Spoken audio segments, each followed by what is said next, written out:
Hello friends, ரொம்ப சிம்பிளான ஒரு ரெசிபி. பிகினர்ஸ், பேச்சுலர்ஸ் எல்லாம் செய்யக்கூடிய ஒரு ரெசிபி இதில் ஆட் பண்ணியிருக்கேன். கடம்பாவும் கீரை கூட்டும். நர்சரி போகும்போது எடுத்த வீடியோஸும் இதில் ஆட் பண்ணியிருக்கேன்.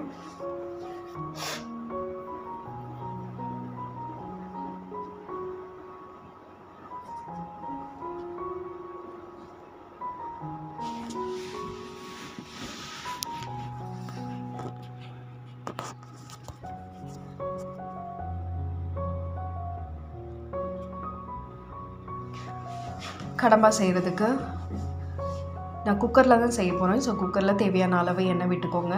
ஒரு 3 வெங்காயம் கட் பண்ணி ஆட் பண்ணிக்கோங்க. அதுக்கப்புறமா ஒரு 2 ஸ்பூன் அளவுக்கு இஞ்சி பூண்டு பேஸ்ட் ஆட் பண்ணிக்கோங்க. நான் இஞ்சி பூண்டு கூட 2 பச்சை மிளகா, 1 ஸ்பூன் சோம்பு, 1 ஸ்பூன் கசகசா, அதுக்கப்புறமா ஒரு 4லேருந்து 5 முந்திரி ஆட் பண்ணியிருக்கேன். டேஸ்ட் ரொம்ப டிஃப்ரெண்ட்டாக இருக்கும், நல்லாயிருக்கும்.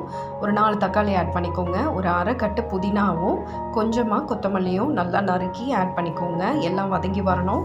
நான் இதில் மிளகும் ஆட் பண்ணி செய்ய போகிறேன். வெறும் மிளகு கூட ஆட் பண்ணிக்கலாம். அப்படி இல்லைன்னா மிளகாத்தூளும் போட்டுக்கலாம். நான் மிளகாத்தூளும் மிளகும் ஆட் பண்ணியிருக்கேன். வெறும் மிளகு மட்டும் போட்டு செஞ்சாலும் டேஸ்ட் ரொம்ப சூப்பராக இருக்கும். நல்லா கடம்பாவை வாஷ் பண்ணி எடுத்துக்கோங்க. சின்ன சின்னதாக நறுக்கி எடுத்துக்கோங்க. நான் 2 ஸ்பூன் மிளகாத்தூள், கொஞ்சம் மஞ்சள் பொடி போட்டிருக்கேன். அதுக்கப்புறமா 1 ஸ்பூன் அளவுக்கு மிளகு ஆட் பண்ணியிருக்கேன். எல்லாத்தையும் நல்லா வதக்கி விடுங்க. அதுக்கப்புறமா கடம்பா ஆட் பண்ணிக்கோங்க. கடம்பாவில் தண்ணியெல்லாம் ஒன்றும் வராது. ஸோ தண்ணி நம்ம தான் ஆட் பண்ணிக்கணும். நம்ம எவ்வளோ தேவையோ அந்த மாதிரி நம்ம தேவைக்கு ஏற்ற மாதிரி தண்ணி அதில் ஆட் பண்ணிக்கணும்.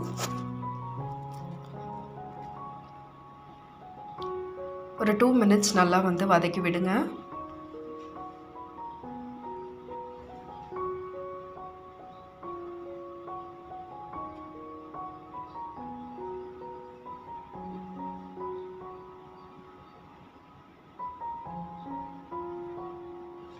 தயிர் ஒரு 2 ஸ்பூன் ஆட் பண்ணிக்கோங்க. இதுக்கப்புறமா தேவையான தண்ணியும் ஆட் பண்ணிவிட்டு குக்கரில் ஒரு 2 விசில் விட்டு எடுக்கலாம். குக்கரில் விசில் இல்லாமலும் செய்யலாம். ஒரு 10 to 15 மினிட்ஸ்குள்ளவே ரெடி ஆகிடும். நம்ம கடம்பா க்ளீன் பண்ணுறதுக்கு தான் நம்மளுக்கு கொஞ்சம் டைம் எடுக்கும். இது கூடவே நம்ம பாஸ்மதி ரைஸும் மாதிரி போட்டு 1 pot ரைஸ் மாதிரி செஞ்சு எடுக்கலாம். ரொம்ப டேஸ்ட்டாக இருக்கும். கட்டாயமாக ட்ரை பண்ணி பாருங்கள்.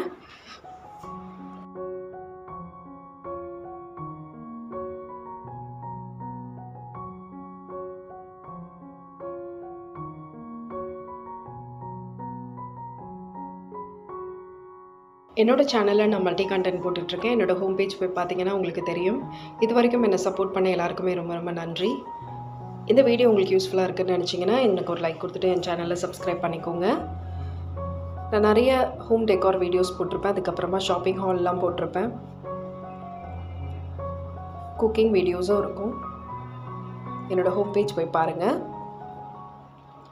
சிம்பிளாக ஒரு கீரை கூட்டு எப்படி செய்கிறதுன்னு பார்க்கலாம். பிகினர்ஸும் செய்யலாம், பேச்சுலர்ஸும் செய்யலாம். ரொம்ப ரொம்ப ஈஸி.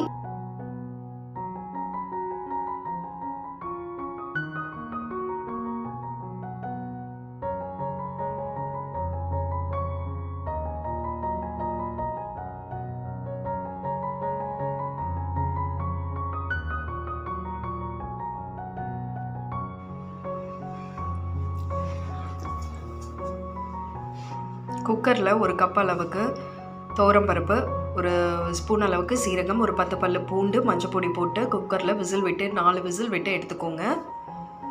நான் கீரை அது கூடவே போட்டு வேக வைக்க மாட்டேன். ஏன்னா கலர் நல்லா சேஞ்ச் ஆகிடும்னு சொல்லிவிட்டு பருப்பு வெந்துட்ட பிறகு அதுக்கப்புறமா தான் அதில் கீரையை ஆட் பண்ணி ஒரு 5 நிமிஷம் அளவுக்கு வேக விட்டு எடுத்தாலே போதும்.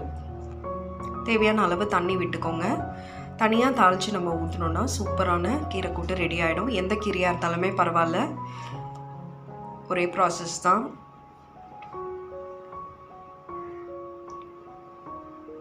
தாளிக்கிறதுக்கு ஒரு பச்சை மிளகா, ஒரு ஸ்பூன் அளவுக்கு சீரகம், ஒரு 4 பல்லு பூண்டு போட்டு நல்லா சதைச்சி எடுத்துக்கோங்க. வெங்காயம் 1 நறுக்கி, அதுக்கப்புறமா தாளிக்கிறதுக்கு கடுகு, கருவேப்பிலை, காஞ்ச மிளகா போட்டு தாளிச்சிட்ட பிறகு அந்த விழுதையும் ஆட் பண்ணிவிட்டு வெங்காயம் பொன்னிறமாக நல்லா செவக்கணும். அது வரைக்கும் நல்லா வதக்கி விட்டுட்ட பிறகு கீரை கூட்டை இதில் ஆட் பண்ணிக்கோங்க. தேவையான அளவு உப்பையும் ஆட் பண்ணிவிட்டு நெய் ஊற்றி சாப்பிடும்போது செம்ம டேஸ்ட்டாக இருக்கும். கட்டாயமாக ட்ரை பண்ணி பாருங்கள். எப்படி இருக்குன்னு எனக்கு சொல்லுங்கள்.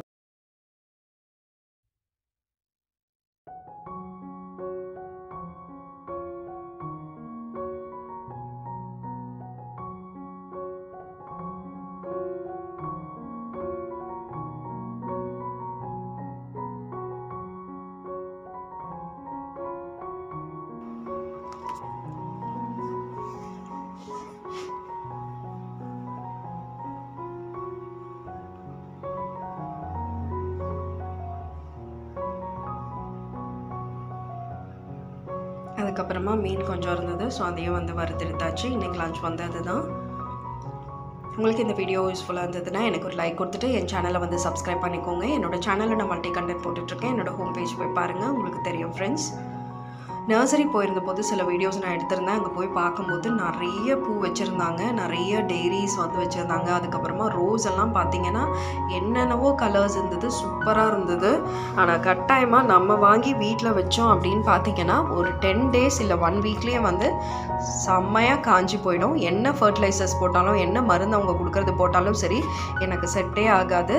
நான் நிறைய பூ அந்த மாதிரி வாங்கி நிறைய காசு வந்து வேஸ்ட் பண்ணியிருக்கேன். ரொம்ப ஆசை ஃப்ளவர்ஸ், யாருக்கு தான் ஆசை இல்லாமல் இருக்கும். ஸோ அந்த ஆசையில் நம்ம வாங்கிட்டு வந்து வச்சேன்னா எனக்கு வரவே வராது. யாருக்கெல்லாம் இந்த எக்ஸ்பீரியன்ஸ் இருக்குது அப்படின்றத என் கூட ஷேர் பண்ணிக்கணும்னு நினச்சேன். எனக்கு கமெண்ட்டில் சொல்லுங்கள். அதுக்கப்புறமா பூ வளர்கிறதுக்கு ஏதாவது டிப்ஸ் இருந்ததுன்னா சொல்லுங்கள், நான் ஃபாலோ பண்ணிக்கிறேன்.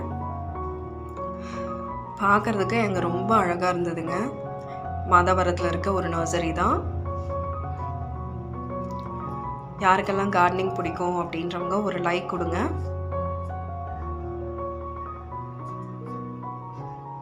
இவ்வளோ நேரம் என்னோட வீடியோ பார்த்ததுக்கு எல்லாருக்குமே ரொம்ப நன்றி. Thank you friends.